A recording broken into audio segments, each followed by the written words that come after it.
So let's start with an obvious question. How is everybody doing? How excited are you to meet all these fans out there? Well, yeah, this is like the first 2 minutes of the whole weekend, right? Right. And you're here early, and so are we. That's right. Yay, Wednesday. Go for it. Keep it on. Keep Probably it off. It's all good. shut this off right now. Bye, guys. See you later. Is everybody happy? Set up for the last. So Catherine, let me start with you. I have seen people already cosplaying as Dr. Taylor. What's that like for you to see? Well, it's really neat. I mean, you know, I loved the role when I first read it because it was just a great, mammoth, verbal, caring role about whales and being a doctor, and she was smart. So, yeah, I think it's neat that I've seen a lot of careers going into marine biology because of Star Trek 4. And it's just, I'm not happy for myself. I feel like she was a good role model for, you know, young women to be smart and strong and fight for what you believe in. And we really need that now, don't we? More than ever. Yes, we do. Martha, how much fun did you have sinking your teeth into a role as dark and villainous as Seska was? Well, and to me, there's nothing more fun than that, really, because you get to do and be things that you don't normally get to do in day-to-day life. So, you know, I got to go to the dark places, and also she was a smart character. I loved her. So, I mean, I was seeing it from her point of view. And I'm still a little surprised sometimes when people come up and, you know, say I was, you know, the meanest and worst. But, you know, I get it. But I love playing her. It was great. And then Dina, you've done a lot of sci-fi and horror shows and movies. When fans meet you, what are the things they're usually most excited to talk about, and how often is it Star Trek? You know what? It really depends on where I am at the time. A lot of people seem to know me as Dizzy Flores from Star Trek. Thank you.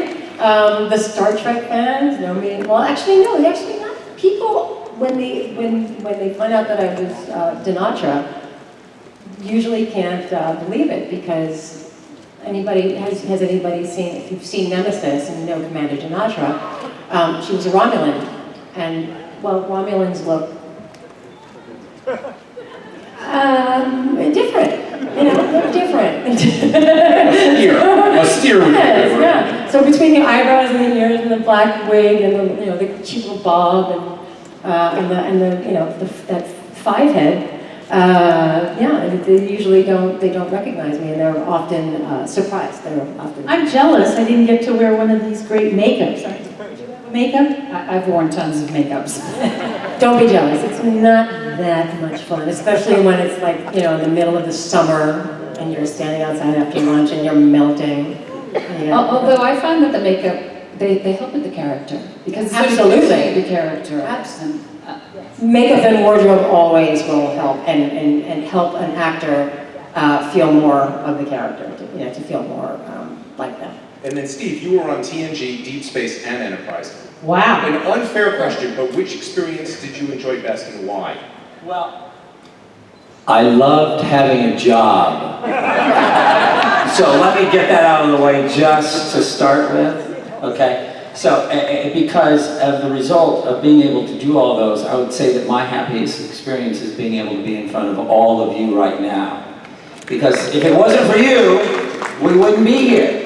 That's right. And so that's a roundabout way of saying that you know, they all presented their own kind of challenges, and you know, you had to figure out, you know, how to be in the makeup, how to be in it for a long time, but then also how to, you know, just to train yourself to have the energy to keep going. So literally they were all great, you know, because these scripts, the people are very smart that write these things. I was talking earlier in the VIP session just back here about Prime Directive. Remember, Prime Directive is not invading alien cultures and trying to change or alter things. So you think about Back to the Future, you think about that. And so what we got to be is we got to be people that creates an incredible amount of chaos and conflict. So the writers and creators of Star Trek were so incredibly smart doing this because he said, we're going out, what's it say at the beginning? We're going out in search, we're journeying, we're going to go in search of other planets, right? That's the quest. And observe, I mean, inherently, even if you are observing, you are invading the privacy of an alien culture. So, for us as actors, being able to use, all of that energy in these storylines, it's so fascinating auditioning for these things, right? Because you go in and you think, well, I've got to be an alien. But what does that mean? You just go and you play the truth of the scene. And then they all are great. Again, I was serious. I was very happy to have the job. All right, but if I made it possible for you to play one of your roles one more time, which would you want? Only one. Just one. Well, I really like playing the Romulan, as I said to the folks inside there, because they were great television Shakespearean lines. I would rather die than pollute my body with Klingon filth. We were on the cruise. I went on the first Star Trek cruise for the anniversary. Was some of you there? Yeah. So we had trivia night, and I got to be on the trivia night, and so one of the questions that the moderator was asking, it was you, that's right. He said, what questions should we ask? And I said, ask him what my line was. I do conventions at hotels and on That's right. That's where I've seen you before now. I've seen you many times.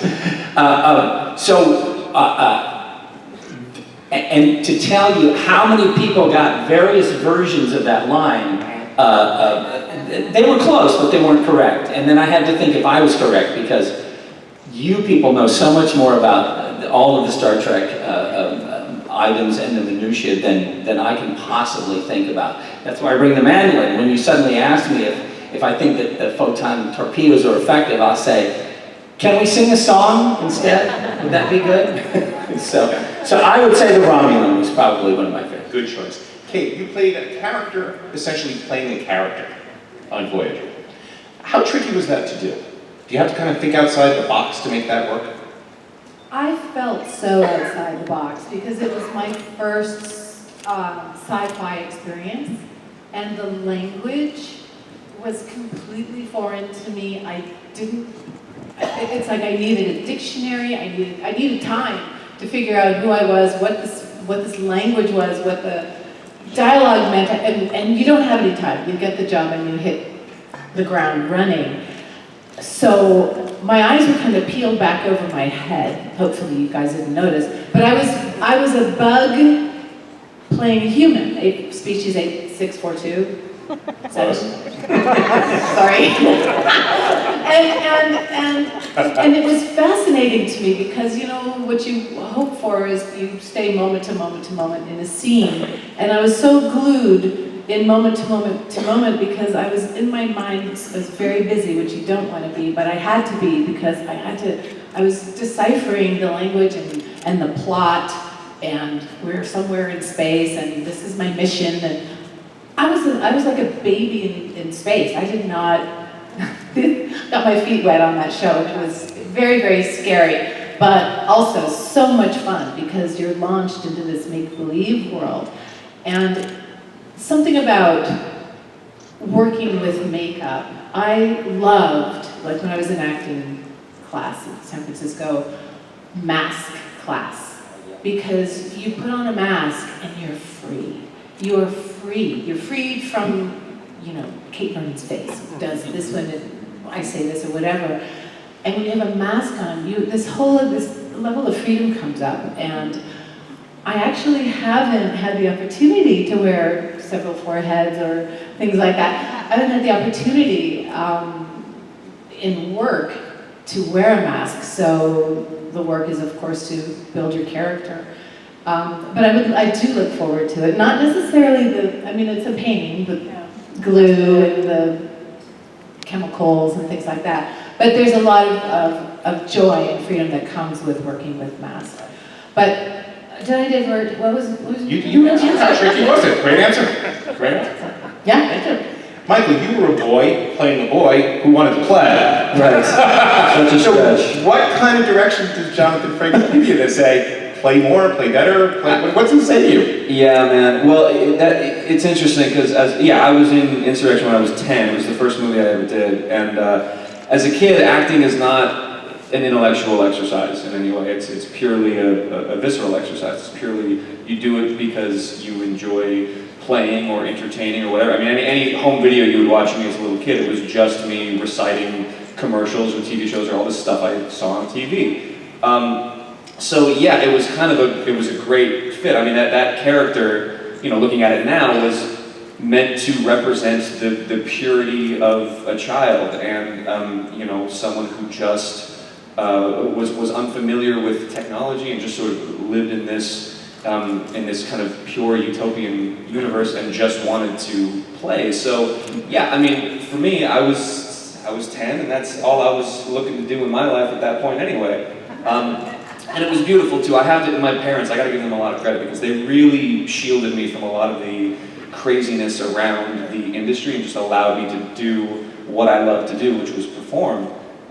So Jonathan Frakes, I mean, he just was, he couldn't have, along with Brent Spiner, because he's the one I primarily worked with as an actor, they couldn't have been nicer, they couldn't have been better, and really just gave me some thoughts and some ideas and why don't you try this, why don't, you know, sometimes they might have to put me back on track, like, hey, you know, were you, cause I would laugh sometimes, because, you know, I don't know, so when you're a kid, things are just funny, and you don't think, like, the implications of, oh no, we're being attacked by alien race, I should probably put on my scared face now, you know, so you don't think about that. So he'd have to kind of shape certain things like that. But no, for the most part, it was easy and it was fun. It was nothing but fun.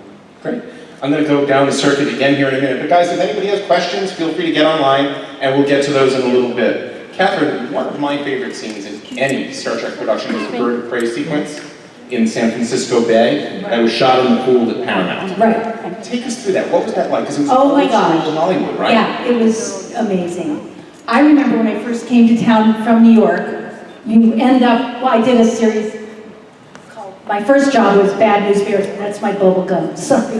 Bad News Bears, and it was at Paramount, and I would park my car, you know, we've all of us, in Paramount, there's this indention, the whole parking lot, you go down, and then there's this big blue sky, you know, and, you know, you sort of don't know what it's for, you can guess. But I showed up to work, Star Trek 4, it was full of water, it was a lake, there were old guys way up high, all around, and so one guy was doing the wave machine, one guy was the lightning, there was a big rain machine, a wave machine, and so when Leonard said action, you really felt the old machinery of old Hollywood, you know, like Hitchcock. I mean, all Turner Classic movie fans here, anyone?